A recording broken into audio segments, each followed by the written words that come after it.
Leviticus 13 Rules about Skin Diseases. The Lord spoke to Moses and Aaron. He told them to say to the people, "Suppose someone's skin has a swelling or a rash or a bright spot, and suppose it could become a skin disease. Then he must be brought to the priest Aaron, or he must be brought to a priest who is in Aaron's family line.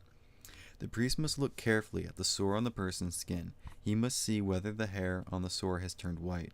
He must also see whether the sore seems to be under the skin. If the sore is white and is under the skin, it is a skin disease. When the priest looks that the person over when the priest looks over that person carefully, he must announce that that person is unclean. Suppose the spot on the skin is white but does not seem to be under the skin, and suppose the hair on the spot has not turned white. Then the priest must make the person stay away from everyone else for 7 days. On the seventh day, the priest must look carefully at the sore again. Suppose it has not changed and has not spread in the skin. Then the priest must make that person stay away from everyone else for another 7 days. On the seventh day, the priest must look carefully at the sore again. If it has faded and has not spread, he must announce that the person is clean. It is only a rash. He must wash his clothes. He will be clean. But suppose the rash spreads in the skin after he has shown himself to the priest for a second time. Then he must appear in front of the priest again. The priest must look carefully at the sore. If the rash is spread, he must announce that the person is unclean. He has a skin disease. When anyone has a skin disease, he must be brought to the priest. The priest must look him over carefully. Suppose there is a white swelling in the skin. Supposing it has turned the hair white, and suppose there are open sores in the swelling. Then the person has a skin disease that will never go away. The priest must announce that he is unclean. The priest must not make the person stay away from everyone else. He is already unclean.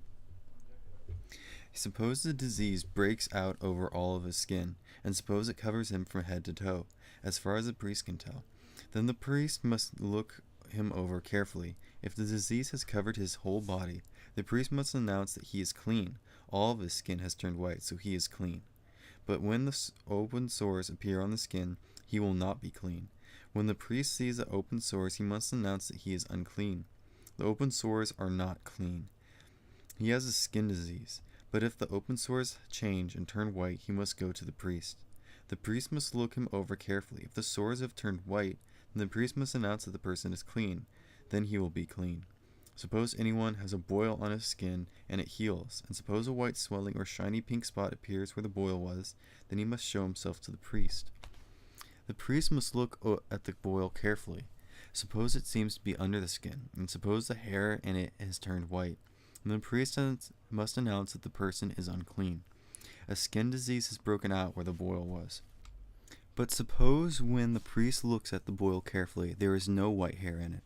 The boil is not under the skin, and it has faded. Then the priest must make the person stay away from everyone else for 7 days. If the boil is spreading in the skin, the priest must announce that the person is unclean. He has a skin disease. But suppose the spot has not changed, and suppose it has not spread, then it is only a scar from the boil, and the priest must announce that the person is clean. Suppose someone has a burn on his skin, and suppose a white or shiny pink spot shows up in the open sores of the burn. Then the priest must look at the spot carefully. Suppose the hair in it has turned white, and suppose the spot seems to be under the skin. Then the person has a skin disease. It is broken out where he was burned. The priest must announce that the person is unclean. He has a skin disease. But suppose the priest looks at the spot carefully. There is no white hair on it. Suppose the spot is not under the skin, and suppose it has faded. Then the priest must make the person stay away from everyone else for 7 days. On the seventh day, the priest must look at him over carefully. If the spot is spreading in the skin, the priest must announce that the person is unclean. He has a skin disease. But suppose the spot has not changed, it has not spread in the skin, and it has faded. Then the person has caused it to swell. The priest must announce that the person is clean. It is only a scar from the burn. Suppose a man or a woman has a sore on the head or chin. Then the priest must look at the sore carefully. Suppose it seems to be under the skin, and suppose the hair on the sore is yellow and thin. Then the priest must announce that the person is unclean. The sore is an itch. It is a skin disease on the head or chin. But suppose the priest looks carefully at that kind of sore. It does not seem to be under the skin, and there is no black hair in it. Then the priest must make that person stay away from everyone for everyone else for 7 days. On the seventh day, the priest must look at the sores carefully. Suppose the itch has not spread in the skin, it does not have any yellow hair in it, and it does not seem to be under the skin. Then the person must shave his head, but he must not shave the area where the disease is, and the priest must make him stay away from everyone else for another 7 days. On the seventh day, the priest must look at the itch carefully. Suppose it has not spread in the skin, and suppose it does not seem to be under the skin. Then the priest must announce that the person is clean. He must wash his clothes, and he will be clean. But suppose the itch spreads in the skin after the priest announces that the person is clean. Then the priest must look him over carefully. Suppose the itch has spread. Then the priest does not have to look for yellow hair. The person is not clean. But suppose the itch has been stopped and black hair has grown in it. As far as the priest can tell, the itch is healed. The person is clean. The priest must announce that he is clean. Suppose a man or woman has white spots on the skin. Then the priest must look at them carefully. Suppose he sees that the spots are dull white. Then a harmless rash is broken out on the skin. That person is clean. Suppose a man loses all the hair on his head. Then he is clean. Suppose he loses only the hair on the front of his head. Then he is clean. But suppose he has a shiny pink sore on his head where his hair was. Then he has a skin disease. It is breaking out on his whole head or on the front of the head. The priest must look him over carefully. Suppose a swollen sore on his head or on the front of it is pink and shiny, and suppose it looks like a skin disease. Then he has a skin disease. He is not clean. The priest must announce that the man is unclean. That is because he has a sore on his head. Suppose someone has a skin disease that made him unclean. Then he must wear torn clothes. He must let his hair hang loose. He must cover the lower part of his face. He must cry out, "Unclean, unclean." As long as he has the disease, he remains unclean. He must live alone. He must live outside the camp. Rules about mold.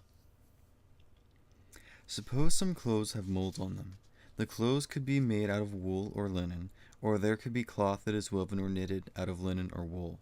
There could be pieces of leather, or there could be articles that are made out of leather. And suppose the mold that is on the clothes or on the woven or knitted cloth looks green or red, or suppose the green or red mold is on the pieces of leather or the leather articles, then it is mold that spreads. It must be shown to the priest. The priest must look at it carefully.